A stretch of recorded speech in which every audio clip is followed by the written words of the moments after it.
guys, Ray from Love You RV and Boat. This video is a huge list of review updates, mostly long-term, some as long as 8-10 years, of products I've used in my RV over the years. I did it because recently Amazon started allowing me to upload videos to my page here. Before they just had listings of things, and I've created different categories here, but now they allow me to upload videos. So I've been uploading short video clips, doing updates on products I've been using for years, and started to get a bunch of them uploaded in Amazon. But I decided rather than on YouTube, rather than to upload a bunch of very short clips, I've just uploaded one kind of compilation video for you. So let's get to it. Hey guys, just an update on my Ambient weather station. So this weather station now is over 4 years old, and so far 0 complaints. It's worked very well. I mounted on my RV ladder with a flagpole holder. I pull it down when we travel, put it in the storage bay, and then I put it back up when we get at our campsite. Let me pull it down so you can get a look at the plastic, see how it's weathered. For mounting, I used a pole I got at a hardware store. I think they use it for drywall or something like that. I cut off the end and mounted that so it's easy for me to click it in and out. The actual plastic has kind of yellowed over the years, but it's got a built-in solar panel. Solar panel has worked really well and kept it going all the time. I kind of like the pickup for as far as the UV pickup, because it kind of helps my RV to know how much solar I'm getting. I have solar panels on the roof, so that's kind of a nice perk. Here's the wind sensor, still working pretty well, and wind direction. And then here is the rain sensor. We'll just pull that apart for you. There we go. Makes you a little bit dirty in there. It's time to clean it, but it's been functioning properly. Underneath, it takes batteries as well. I guess it's a backup for the solar. The solar doesn't charge them or anything, but I've hardly even had to change those at all. I think this is probably my 3rd or 4th set in 4 years, so they last an extremely long time. Here's the internal display. It's still working fine. It has a plug on the back that takes 5 volts DC, and you're supposed to plug it into an AC plug. It's got one of those kind of power transformers. But what I did with my installation is I took 12 volts that I had over here for this battery monitor, and behind the wall I installed a DC to DC converter, so it converts the 12 volt from my RV to that 5 volt for this, and it's worked great. So that way I don't have to use batteries or anything like that, or have to run my inverter to power the AC power plug for this. I can just go straight into the DC. So kind of did a little modification there, but it's worked fine. The Wi-Fi has worked really well. You can see there's the Wi-Fi thing, so the thing can talk to my my internet, and it actually uploads to a cloud, and I can go online and see all the statistics for my weather or share it around, and that's all worked quite well too. So very happy with it. Hopefully it'll keep performing for years to come. So next we're up on the roof. I'll give you a look at how the Alpha Systems acrylic coating is held up. So we put this down about 2 years ago, and it's held up very well. It's had lots of rain in BC and desert sun. Give you a closer look here. So the first thing that went down was the adhesive primer, coat of that, and then the acrylic coating top coat went on. And once that's done, you can reapply it as often as you like. You don't have to put the primer down again. So about a year, I let it go about a year, and I put a second coat on. I haven't touched it since then. can see it coats over everything. This is some the Turn-A-Bond tape that I had down. Went right over that. No problems at all. There is some areas, I walk up here with my shoes, which probably isn't the best thing. So sometimes I get a little bit of a peel where I've kind of squashed it with my boot. But the next time that coating will cover that. Underneath it is of course the original rubber roof, so it's not like it's going to leak or anything. Went right over all the goop as well. This is the Alpha Systems self-leveling lap sealant. So that went down and I put the coating right over that, and it stuck well to that in all the different places that it went down. You can see here's where all my solar wiring goes down. So quite a bit of goop here, and that's all held up fine too. So the lap sealant from Alpha Systems seems to be pretty good as well.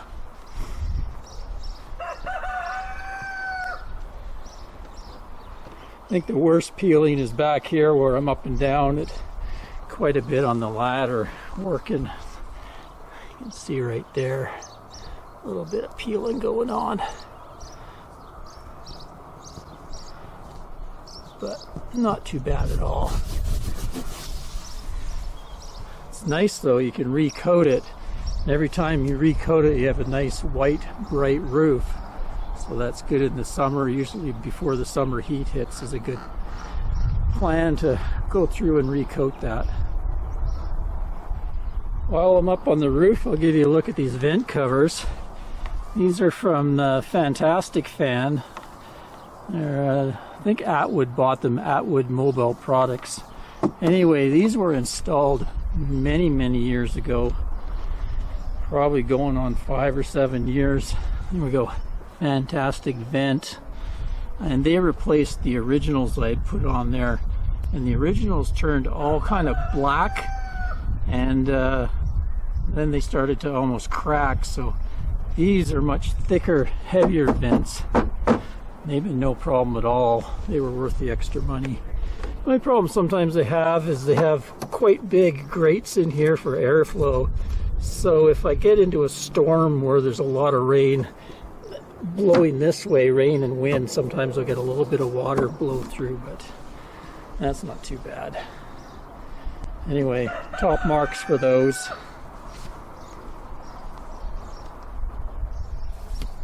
One thing I like is they're very easy to take off with these cotter pins.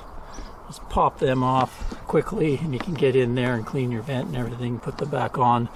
Some of the other ones use nuts and bolts, which is kind of a pain. Although I don't know what they used for their washers, but the washers have kind of rusted over the years, but it's no big deal really. Hey guys, quick update on my Aquat Tank 2 60-gallon bladder. So I've had this for about 2 years now. It replaces a 30-gallon that I had, and the 30-gallon I had for a couple of years too. Unfortunately, I damaged it quite badly when it flew out of the back of the truck with a hose on it and got a bunch of road rash. So I ended up buying this 60-gallon, and it's worked out great.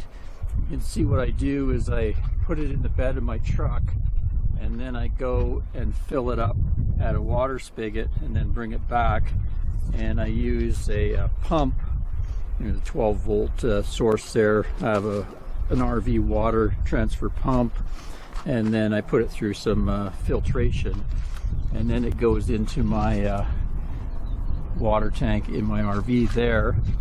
So no real issues. It's pretty tough material.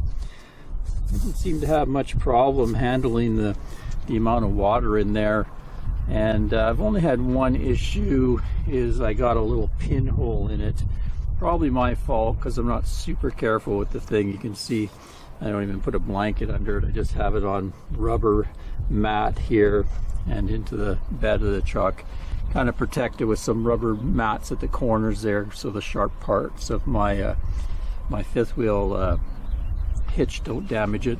But anyway, it had a pin prick, so I took some what they call a Turn-A-Bond roof patch tape and just covered the pinprick hole, and that solved that issue. Anyway, this is what I do with it. Just get give you a demo here. There's the water transfer pump running, sucks it out of the bladder, and then over into my RV.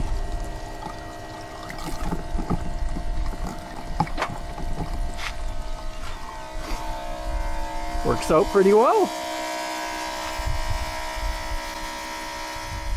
So there's two ends to it, an input and an output end. Here's the input end, and they've reinforced the fabric there. Seems to be able to handle quite a bit of twisting and force there without ruining it. Some plastic connectors on the top. And then the output end sits underneath, and it's a little longer. And same thing, it's got some plastic caps. So we'll run that into my rig, and then I'll show you how small it folds up. If you're wondering about the other items I'm using here, this is a USA Adventure Gear Glacier XE water pump. So I use that as a transfer pump. And then this is a Clear Source Ultra Mini. It's a 3-stage water filter system. This hose is a EvoFlex drinking water safe hose. I really like it because it rolls up very tight. It's a very supple hose. And then this is my older drinking water hose, and it was also, I think it was a Camco hose like the EvoFlex, and then various brass connectors.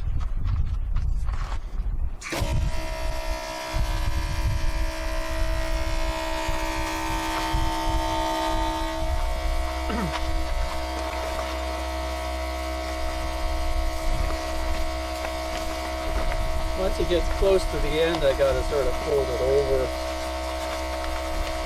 just to keep the water going.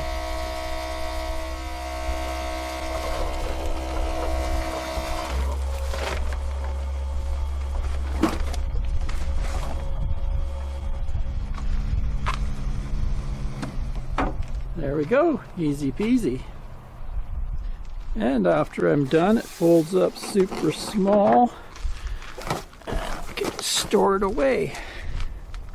So next, an update on the dimmer switch that I installed in the lamp above the bed. So let me crawl in there and give you a look. So here we are, pretty standard dual lamp fixture that was used in RVs. Ours is an older RV. They're still kind of using these dual arrangements.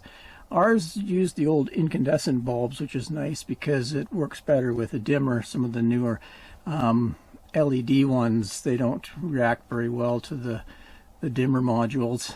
Anyway, the update is I did have kind of a square box in there before that I had wired in, and what it did is it put out little pulses, different types of pulses to dim the light down. So give you a demo of the newer version here, so you can adjust it and dim it right down or make it bright, whatever you want.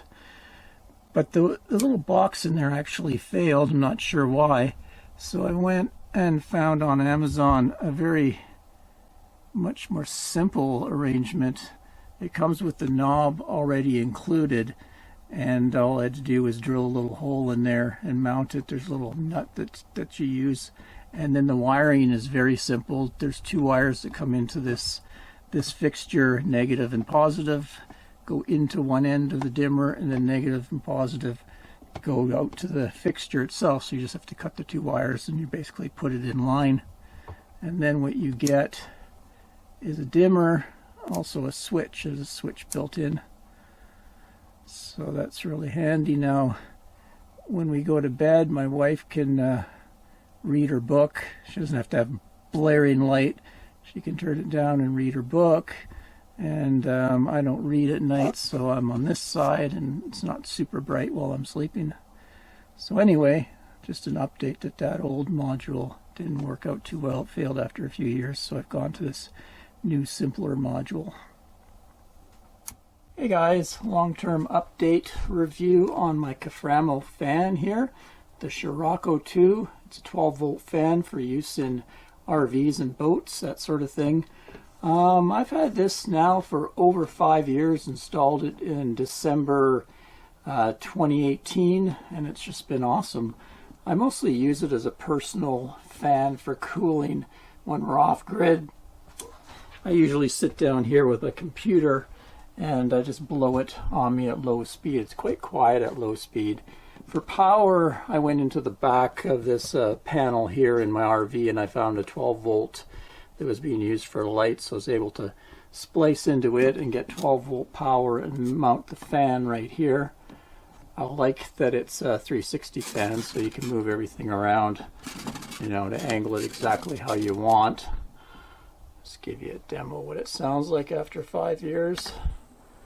So there's your slow speed, and that's normally what I do. It just gives me a nice gentle breeze.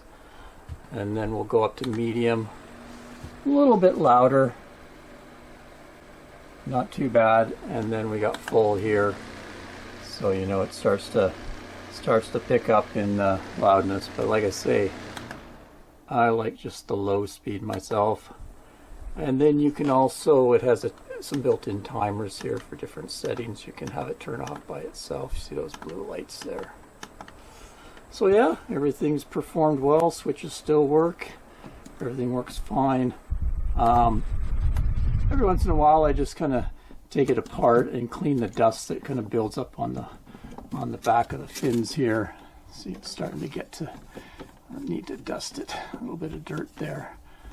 But overall, very well built fans. I think they're made in Canada, very popular with tenters even that have a 12 volt. If they set up a tent and they have a 12 volt little power box or a battery, makes it nice if you can't have air conditioning while you're camping.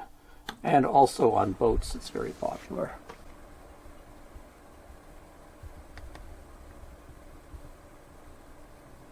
Hey guys, just a review update on my Caframo Classic heater. Now I've had this for 6 years now.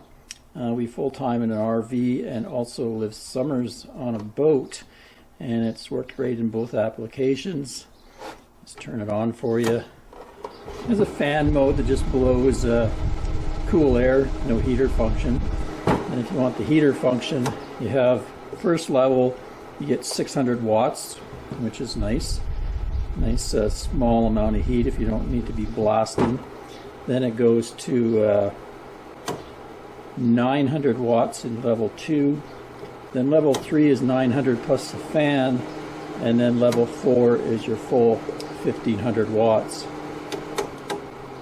What I do at night, because we don't really need a lot of heat, is I usually leave it on number 1, number 2 here, because the fan is pretty quiet.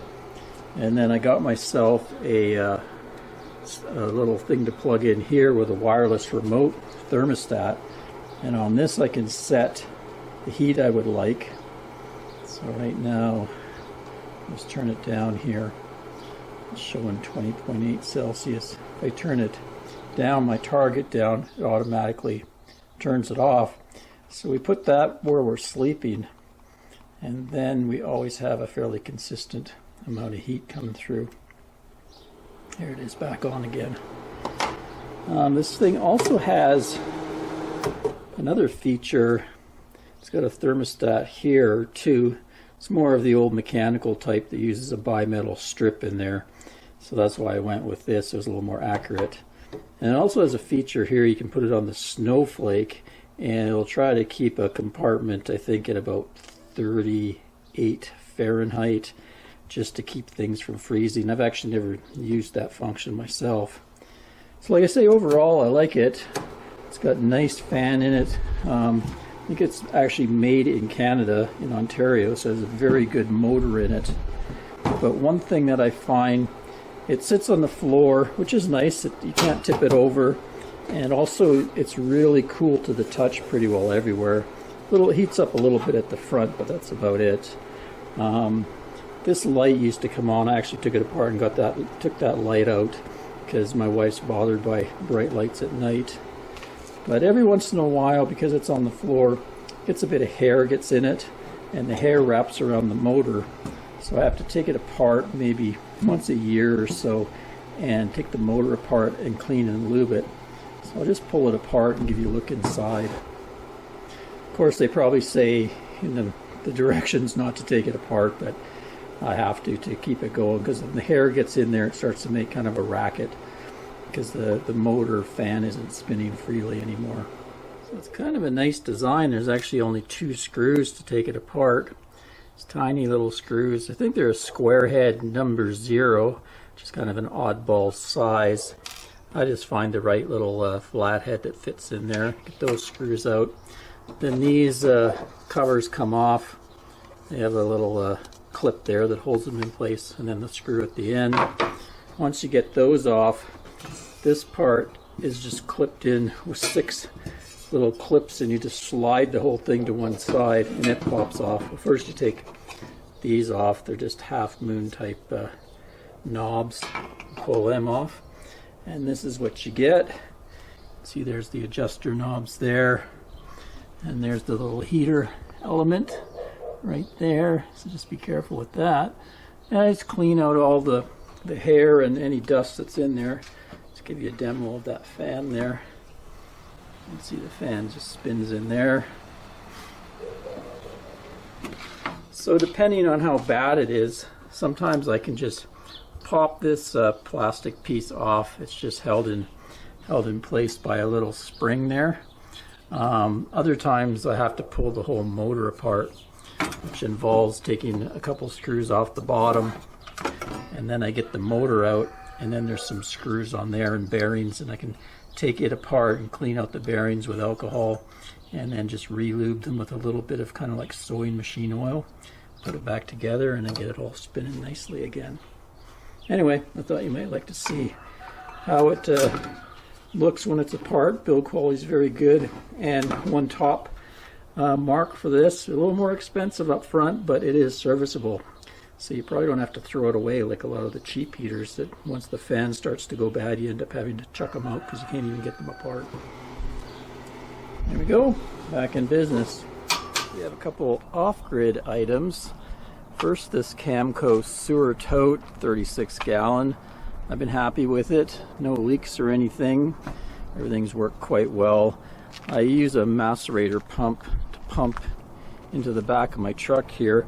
I think the only flaw I've really found in it is the actual connection here that I use. Like, a lot of people will use that connection and dump straight out of their RV. Then they hook up a tow bar attachment here and tow in a campground, but I pump up into my bed and drive a long way to dump it. So I found, because this is made out of plastic down here, it's easy to strip the threads. So I ended up buying some brass attachments there so that stays on all the time, and I'm not constantly undoing it from the plastic there just to make it last a bit longer. But overall, I'm happy with that. The macerator pump is a flow jet. I spent a little extra to get the flow jet. There's cheaper ones on the market, but if you look at the specs, the flow jet is a lot higher amperage pump, and so I think it will last longer, maybe perform a little bit better, but it definitely is a little more pricier than others. For power, what I've done, it runs off of 12 volts, so a lot of people attach it to their RV batteries, but I had an old converter here, and so I attached that up here and put a plug, and then I plug it into my RV, and off-grid I have an inverter, so I can power this charger converter, and it outputs a steady around 14.4 volts, which is very good, makes the motor run really well. So that's worked out. I did do a boo-boo at one point here. I was messing around with it, and I was feeding in water pressure here to flush it out, and I forgot to open this attachment up, and ended up breaking a couple of those bayonet clips, so I ended up gluing that together. But I had also added this shut-off valve and a clear thing so I can see what's going on as far as going through it. But I've had that for over 2 years now, and it's got a lot of use on it, so happy with that. But it has the same deal. It has plastic threads, so I've also put brass there so that I'm not constantly undoing it.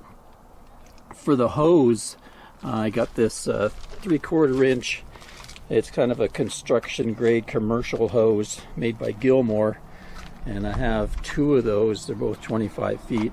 Usually only need to use one, and they can roll up quite well. The only drawback is they can get pretty stiff, so before I roll it out, I let it lay out in the sun so it kind of gets a little more supple before I roll it up.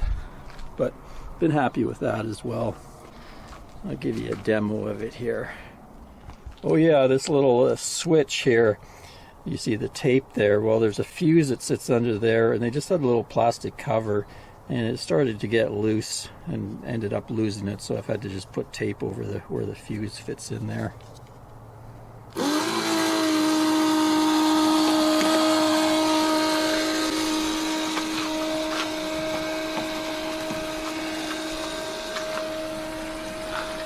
There we go, and then I can just watch in here when it's getting up full. But I've used it a lot, so I sort of know how many gallons are in my tanks.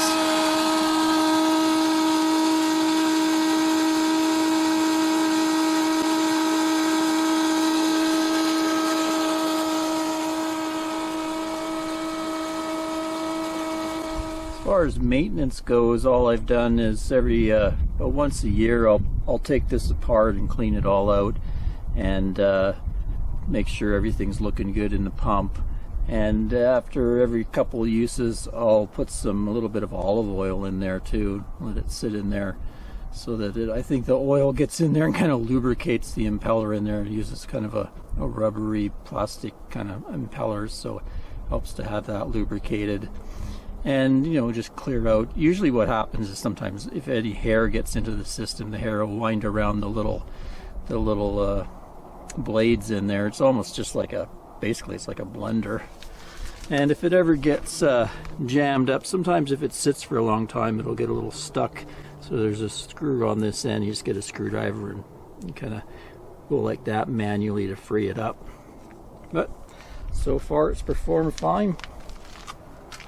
One more thing, someone recently asked me what about the stinky water that's left in the hose.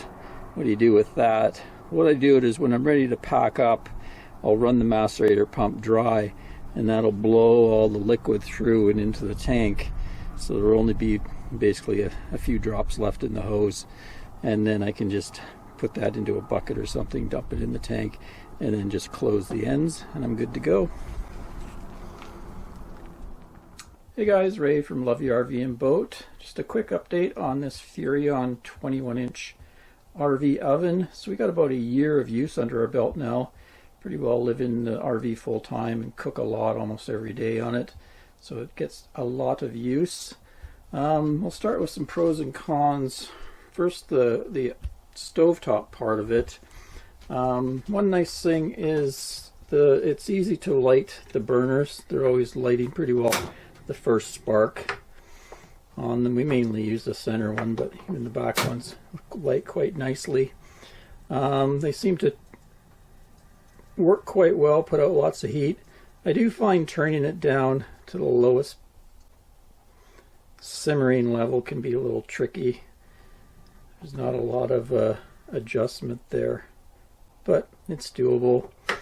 The grill works pretty good, although you can see it's starting already to get the black coating comes off very easily with the pans. When you're moving around the pans on there, that comes off. It's easy to pull off and clean though.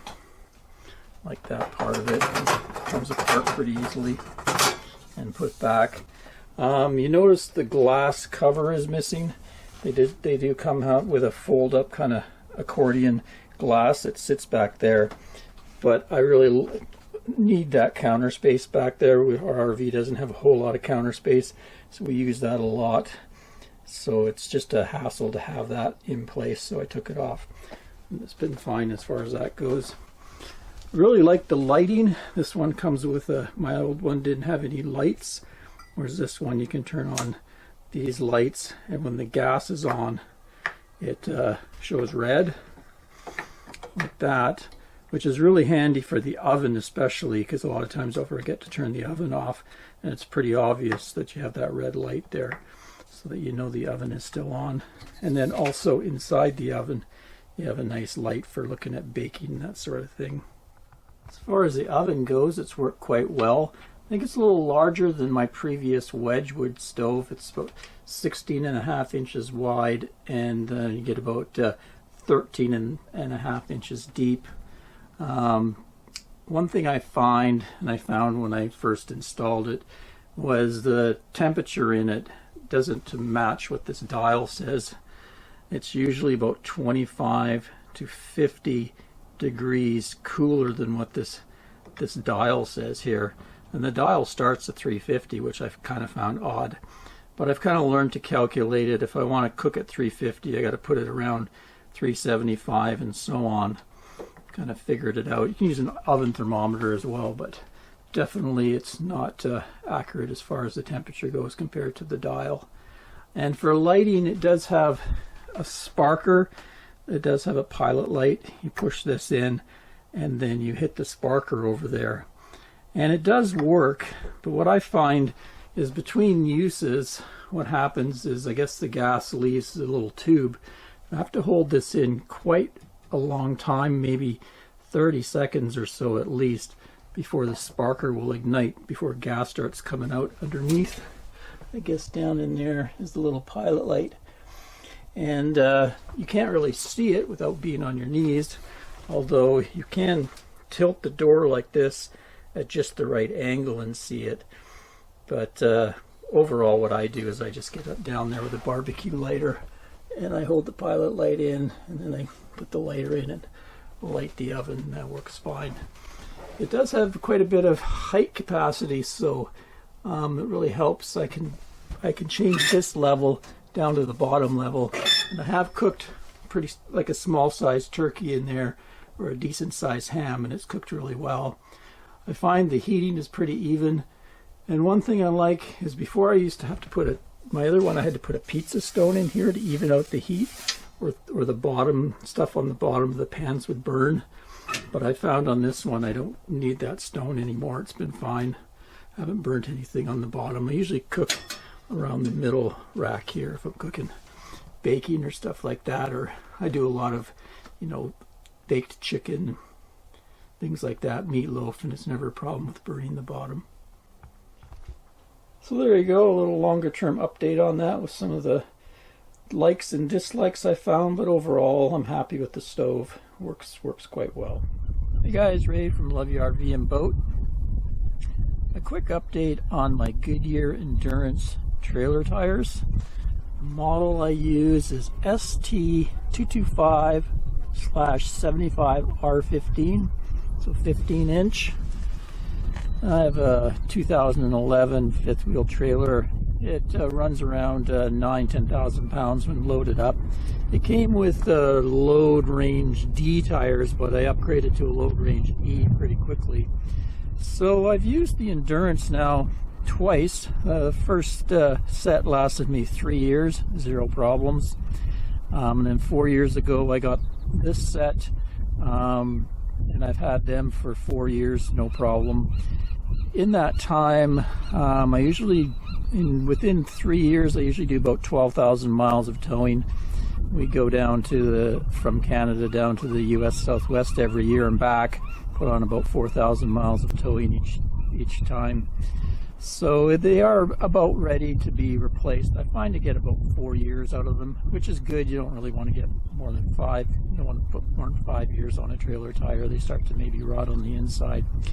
But a big reason I chose these was the speed rating of 87 miles an hour versus a lot of the special trailer tires are rated at 65 miles an hour, which is a little low sometimes. Better to have more of a higher rating.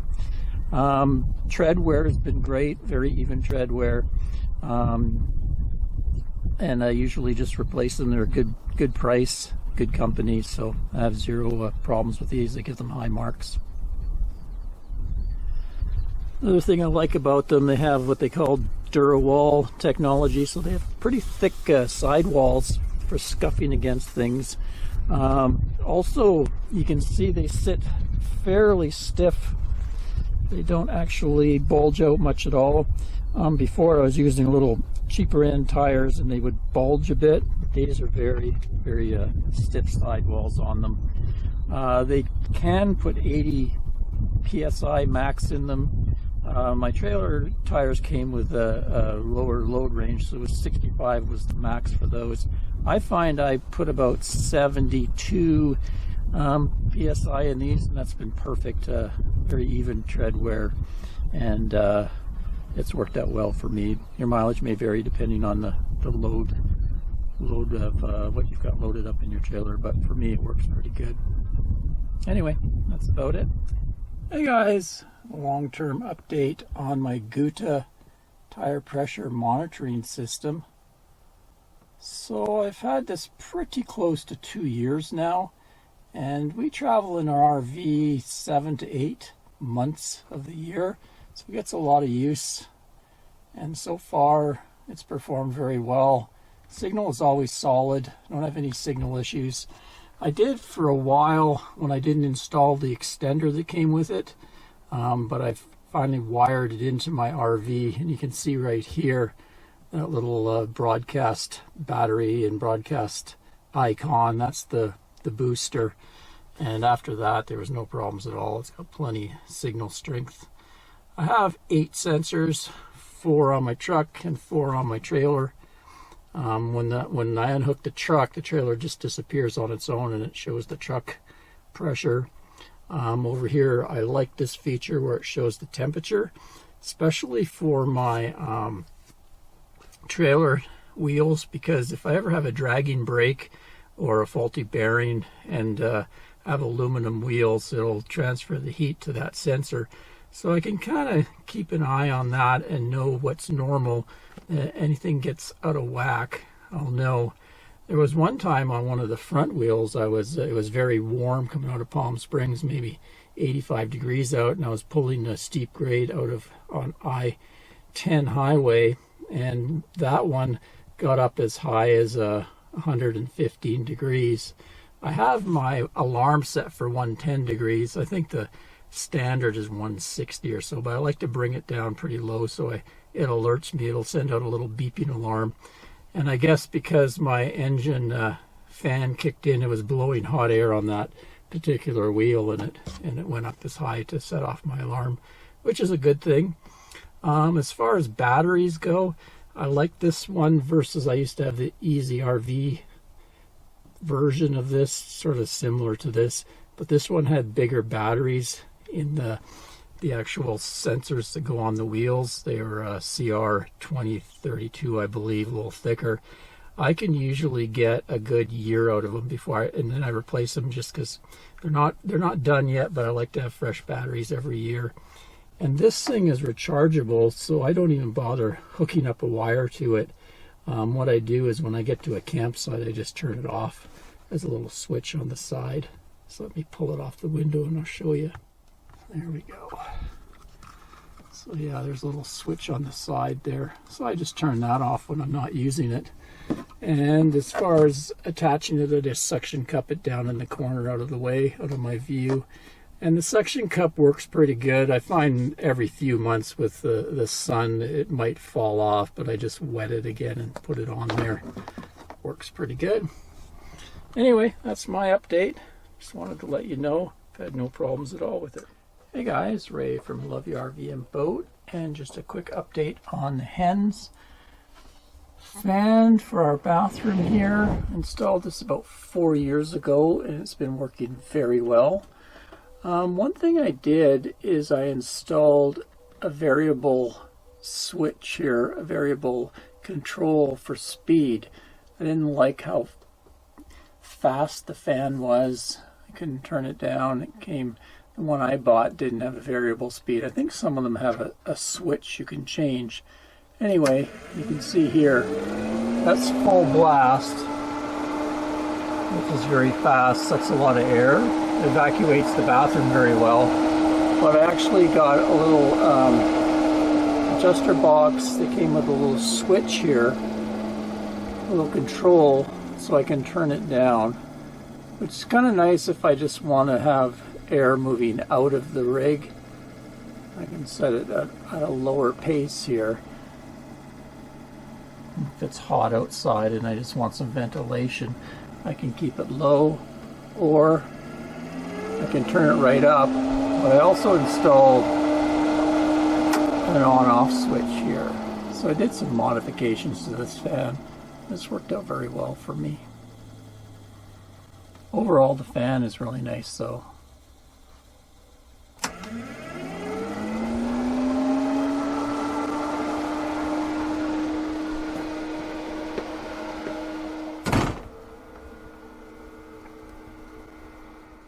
Hey guys, Ray from Love the RV and Boat. An update, review update on my Intell Power 9260 RV converter charger.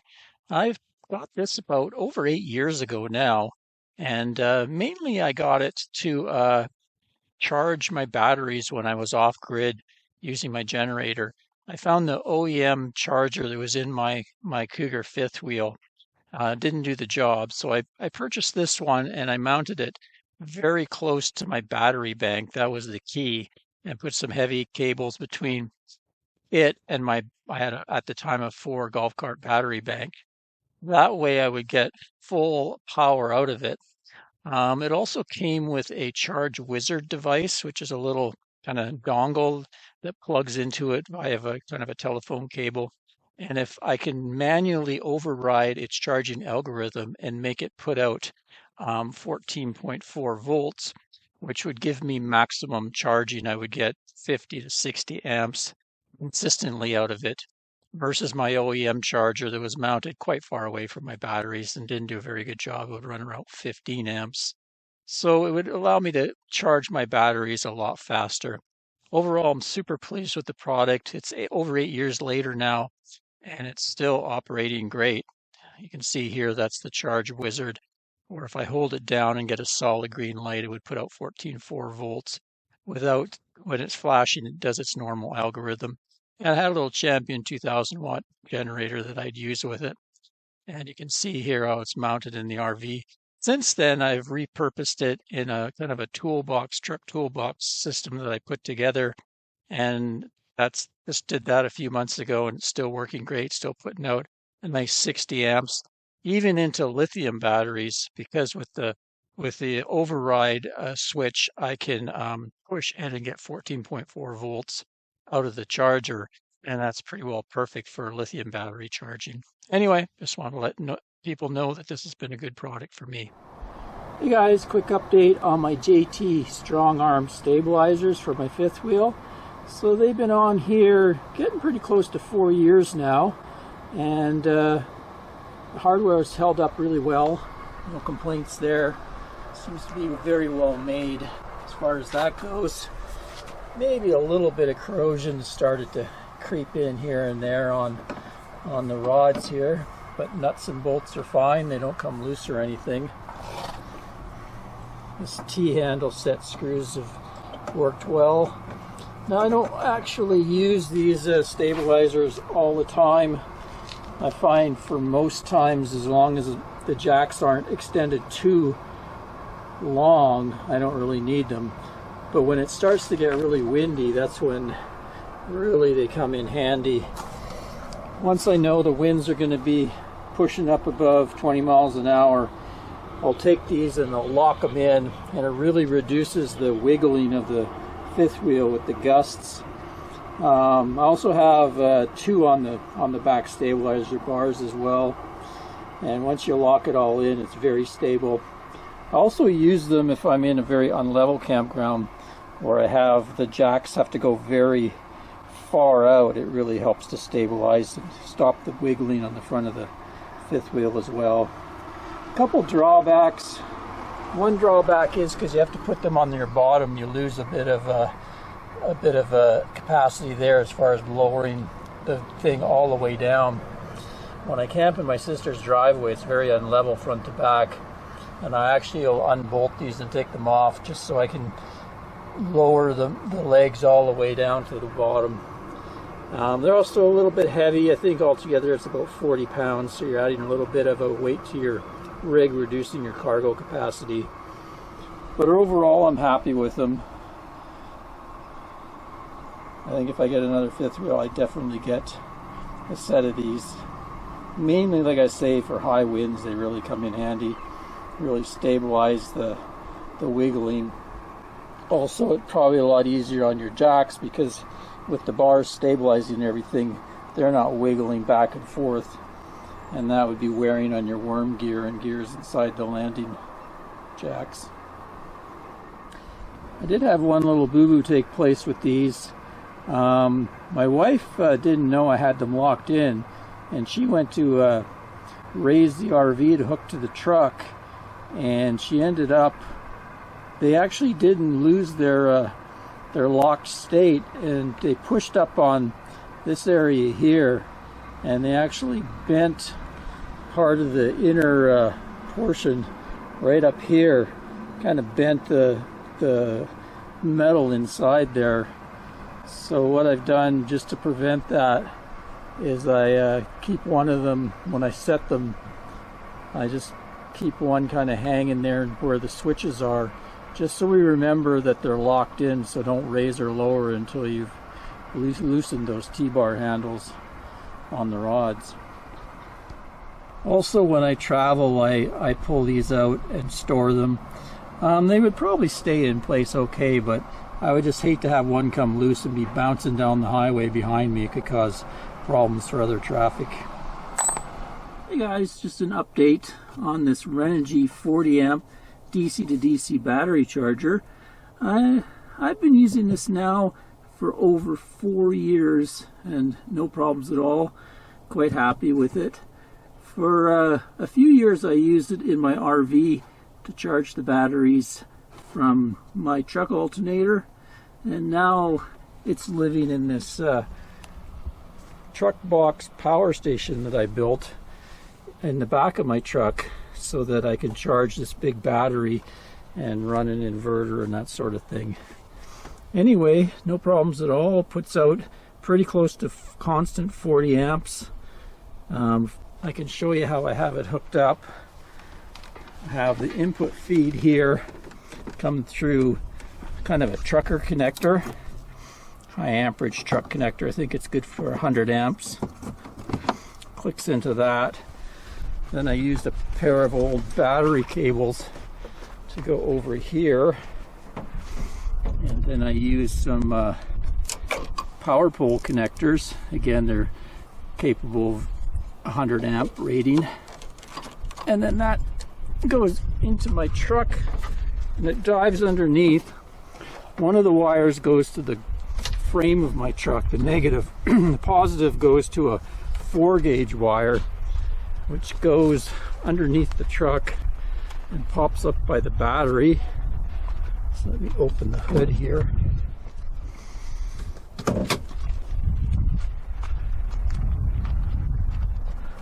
This is a Ram 3500. I have a 120 amp alternator. Anyway, the wire runs to this post here, which is my high amperage post for the system, and I have a 60 amp fuse there for protection. And like I say, this 4-gauge wire goes under the truck and gets to the DC to DC charger. For turning it on and off, I've wired in this switch to my cigarette lighter socket, 12 volt socket, and that actually turns on and off with the truck. So when that is on, I can choose to switch this on, and when that switch comes on, a wire winds its way underneath the truck and it pops up, and then right down in there is the trigger wire. So when I flick that switch, this turns on and we get 40 amps into my battery. I've been using it with lithium batteries. There's a setting in there for lithium, and it's worked just flawless for that. So let me just give you a test here. Okay, so truck is on. Turn that on. A little red light that comes on there. And that should turn the Renegy charger on. And you can see right there, I don't know if you see that, 40 amps. So that's what it's outputting. Now the input is going to be higher. We'll just go to the truck battery here, see what it's drawing.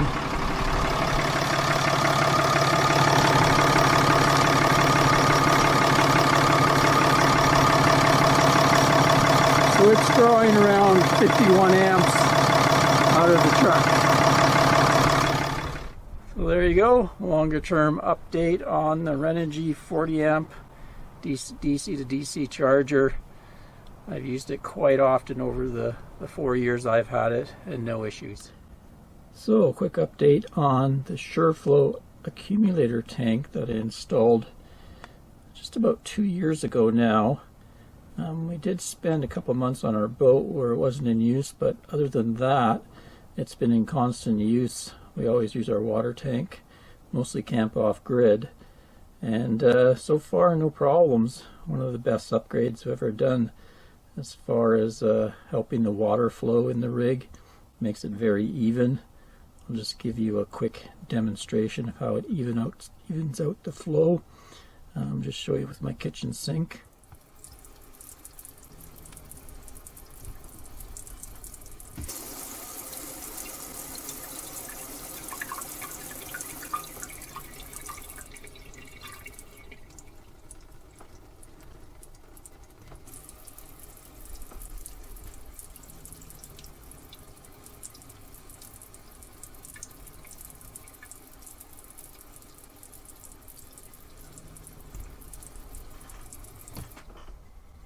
So there you go, pretty even flow.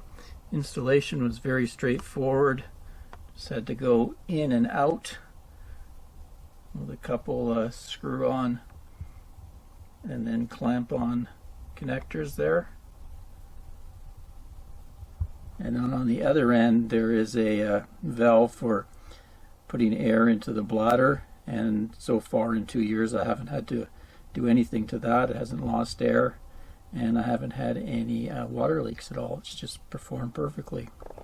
It's mated with a US Adventure Gear pump down there. You can see that 12-volt pump, and that got installed at the same time, and it's been fine too. No issues there at all. So let me just give you a demo of it in action. Okay. So that's at full flow with the tap wide open. Now I'll reduce the flow on the tap and see how it acts.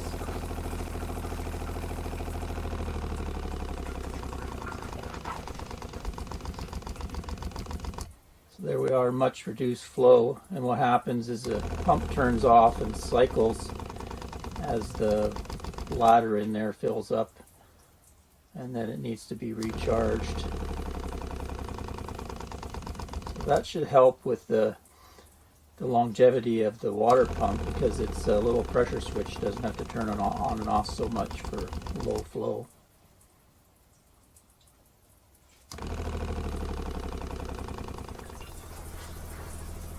Here's the running sound with my enclosure back in place. Pretty quiet. Next, an update on our Payne mattress from Lippard. So we've had this almost 4 years now. So far it's been okay. It hasn't really squashed down or anything. It's still nice and firm that way. You can see it has kind of yellowed over the years, the foam in it.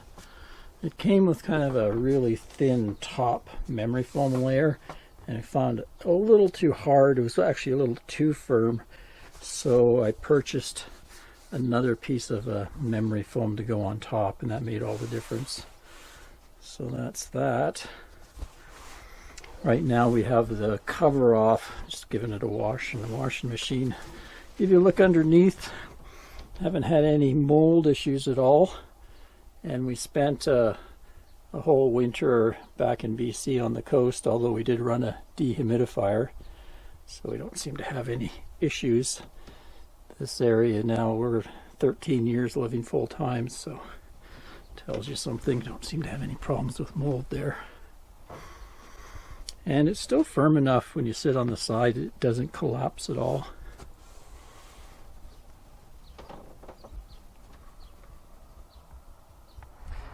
And the final long-term update I have for you is on my Starlink dish.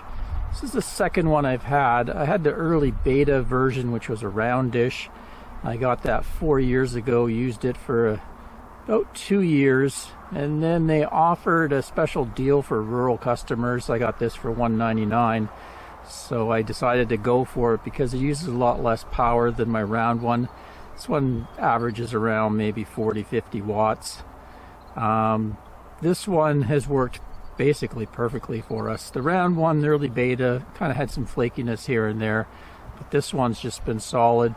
We used it for 3 months on our boat, cruising around the British Columbia and the islands and inlets and stuff, and we just had solid internet everywhere we went, which was great because a lot of places you didn't have cell service at all. We just put our phones on Wi-Fi calling so that they will work, and we can basically stream video, so we don't need any satellite dish for TV or anything. We just buy online streaming packages and watch that, and basically hardly ever buffers. And we've been all over the western US and in Canada. It's just been perfect. This new one now, you don't even need that much clear sky. It's a lot better with obstacles than the early one was. You can see here I'm set up, and I've got kind of a forest there, and I've just tucked it in behind the RV here, out of the way so no one hits it. Occasionally I'll take it and I'll put it up on the roof and strap it to one of my vents on the roof, but we're just here for a night or two, so I just set it up on the ground there, and it's worked just perfectly. We have the mobile version, well, what they call it regional. Instead of being at a fixed address, we can roam around with it, so we can go into the US and Mexico, or even on to the ocean, as long as we're not too far offshore. So we pay about, total bill including taxes is $190 a month, which, you know, it sounds like a lot, but once it's basically our TV and our internet, and really helps with our phones too, and just the safety of having connections anywhere. We like to go to rural areas, and then on the water, it's really important to have that safety aspect. That's $190 Canadian, works out to about $140 a month American. But very happy with that. Well, there you go. I hope you found that video useful. Some of the items that have worked well for me. If you want to see the original installation and review videos, I'll put them in the video description on YouTube. Or also, I'm going to put a blog post on my blog, and it's going to link back to all the blog posts and videos that I did in the past. Till next time, Ray from Love You RV and Boat. Thanks for watching, folks. Cheers.